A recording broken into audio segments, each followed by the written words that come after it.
Okay, good day everyone. This is week 2 of Beer Upper Ball Brothers. Ang ating best player is Jesse Sari, achieved scored 19 points, 12 rebounds, and 5 assists.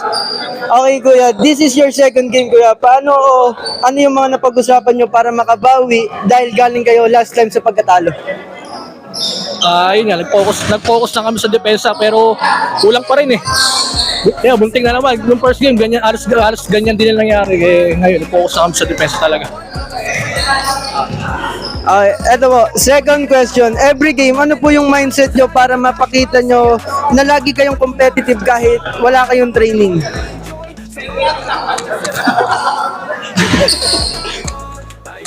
Ganun, tuloy lang, magpapawis lang dahil brotherhood naman yan eh. Kaya laro lang kung ano yung lalaroin namin. Okay, last kuya. Sino yung gusto nyong batian at pasalamatan? Binabati ko yung mga kumapanood ng pamilya ko yan, asawa ko, anak ko, pa si Lord.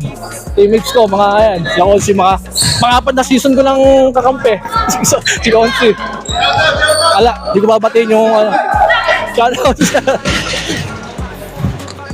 Once again, ang ating best player ay si Jesse Sari. Thank you po. Tayo mag-enjoy, mga kaibigan sa paligid, walang ibang tawa na astig. Drinks up sa kwentuhan.